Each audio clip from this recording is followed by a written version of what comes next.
Bueno, curiosamente, yo pasé mi luna de miel en Puno. Claro, eso hace ya varias décadas, ¿no?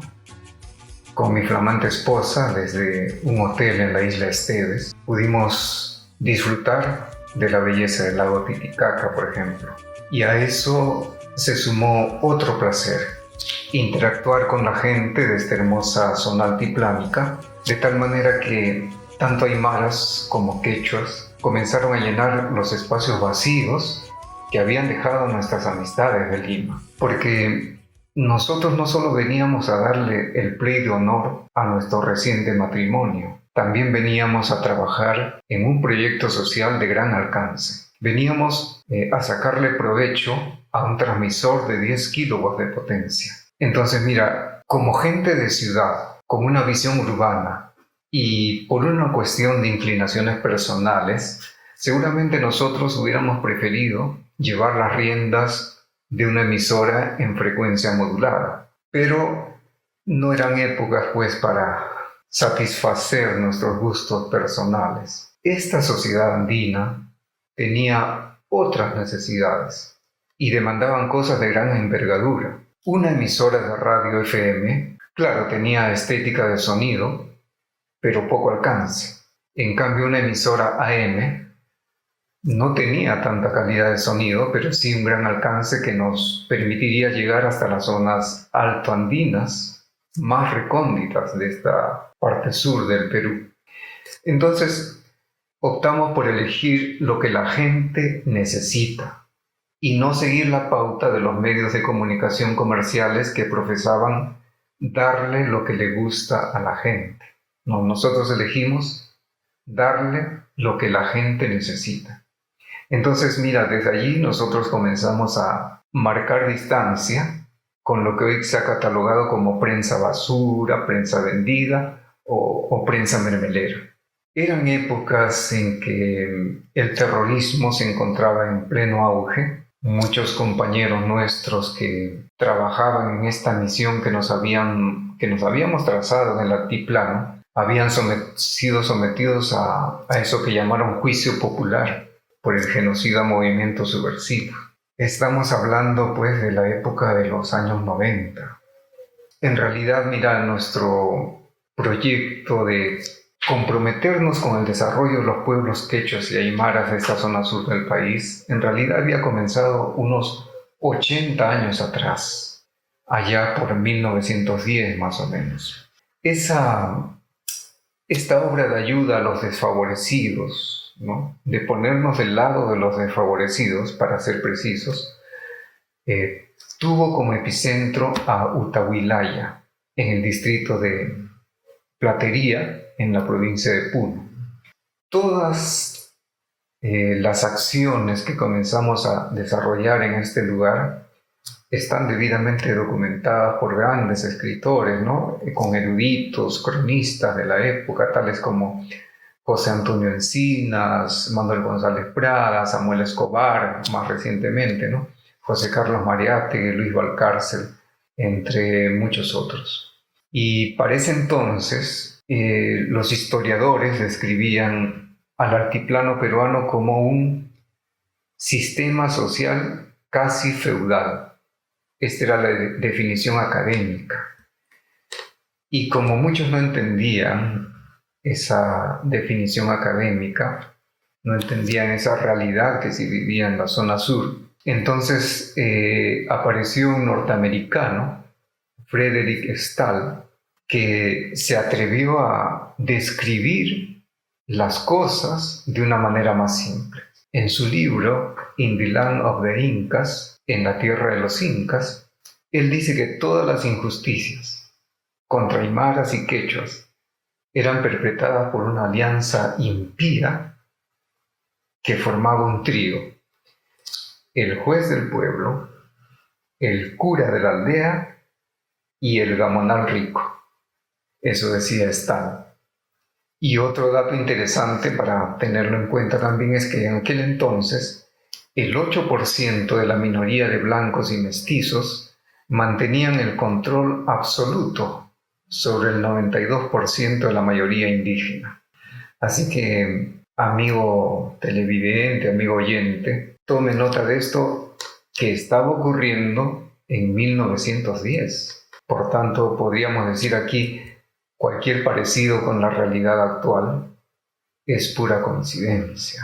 Miren, han pasado más de 100 años de esto que le estamos contando. Y nos preguntamos, ¿ha cambiado algo? ¿Ha cambiado en algo esta situación? La respuesta es sí. Ciertamente, la postración del hombre andino no ha cambiado. Lo único que ha cambiado son los protagonistas. Hoy no existe más ese triunvirato formado por el cura, el gamonal y el juez. Sin embargo, pues existe ¿cómo podríamos llamarlo? Existe una amalgama de poderes compuesta por las instituciones políticas y los poderes fácticos que se esfuerzan por mantener en la postración a los pueblos originarios. ¿Con qué propósito? Obviamente con el fin de retener la ventaja social y económica que tienen desde hace siglos. Entonces, antes se arrasaba las chozas de los indígenas tan solo por haberse atrevido a poner en su vivienda una puerta con bisagras, al igual que hacían los mestizos. Claro, hoy no se arrasan viviendas por esas razones. Hoy se han refinado los abusos. Hoy se arrasa de manera más solapada, pero se arrasan culturas, se arrasan expectativas, se arrasan demandas, se arrasan aspiraciones, se arrasan sueños. En Utahuilaya, ojo, en la primera década del siglo XX, por medio de Frederick Stahl y Manuel Camacho, representantes de la Iglesia Adventista del Séptimo Día, comenzamos un proceso de liberación de quechuas y aymaras, usando el arma poderosa de la educación. No les enseñamos logaritmos, no les enseñamos ecuaciones, ni lógica proposicional, nada de eso. A los indígenas simplemente les impartimos los rudimentos de la lectura, de la escritura y la aritmética. Pero esos rudimentos fueron suficientes para iniciar un proceso liberador. Porque, miren, con la enseñanza de la aritmética se capacitaba a los indios para que no sean engañados en el mercado, en sus transacciones que ellos realizaban, ¿no? Sus pequeños negocios. Y con el aprendizaje de la lectura, estos indios comenzaron a leer la Biblia y descubrir las verdades que podían romper sus cadenas de opresión, por cierto. En esa lectura de la Biblia descubrieron que efectivamente las célebres palabras del Señor Jesús eran ciertas. La verdad os hará libres. ¿Por qué sucede esto? ¿Por qué la verdad es liberadora? Bueno, porque en la Biblia encontramos un tipo de educación que nos enseña a pensar.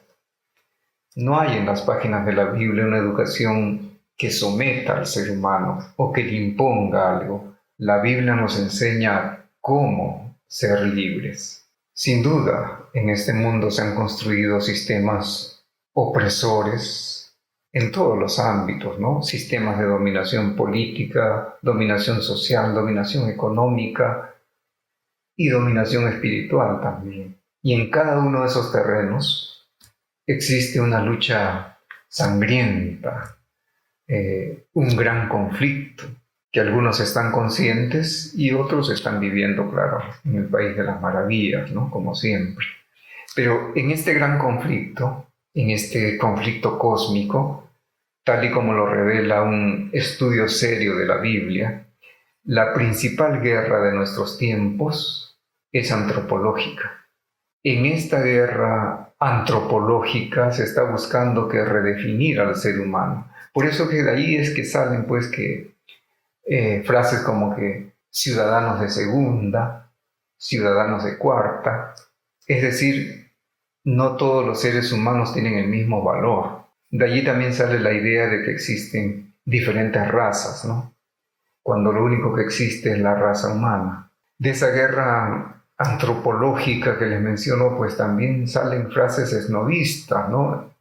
Eres como te percibes, es decir, no existe una identidad, todo es relativo, todo depende del cristal con que se miran las cosas. En esta guerra antropológica que lo enseña la Biblia, y es lo que aprendieron a partir de 1910 los quechuas y aymaras, la verdadera liberación ocurre cuando recibimos el poder para vencer nuestra naturaleza humana. En otras palabras, la verdadera liberación surge cuando ocurre un nuevo nacimiento y nos levantamos de nuestra postración como seres humanos, con una mente renovada. Y esto es importante tomarlo en cuenta porque siempre nos han hecho escuchar, ¿no?, que la educación es lo que va a cambiar el mundo. No, la educación cambia a las personas que van a cambiar el mundo. Ellas, esas personas transformadas, serán finalmente los agentes del cambio. Así, este pueblo quechua y aymara fueron invitados a que aceptaran una buena noticia. La buena noticia era que Dios los amaba directa y personalmente sobre la base de su propia personalidad, que no necesitaban hacer méritos para ganarse el favor de Dios. Dejaron las borracheras de las fiestas, dejaron el pago que le exigían por celebrar bautismos, matrimonios y otros ritos. Todo eso fue reemplazado por una vida sencilla, limpia, y ellos asistían a un culto sencillo. Toda esta parte que les he referido es histórica. Ya en la década del 90, cuando llegamos con mi esposa al altiplano para trabajar en esta radio alternativa, si bien había otros desafíos ya en esta época, pero igualmente seguimos con nuestra idea original: educar a las personas a través de las ondas radiales, ofrecerle educación a la gente. Pero a diferencia del sistema educativo actual, ofrecíamos y ofrecemos hasta el momento una educación integral, porque el ser humano no es un ser modular, el ser humano es un ser integral. La verdad del Evangelio penetra todos los rincones de la dimensión humana, el aspecto físico, mental, social, espiritual. Todo ello es afectado positivamente por la educación integral basada en valores cristianos. Y bueno, a veces levanto las cortinas de la memoria. Hoy quise hacerlo para decir simplemente que en estos tiempos de posverdad, de fake news, en estos tiempos en donde nada es lo que parece, mi lema y el lema de los verdaderos cristianos sigue siendo: la verdad os hará libres.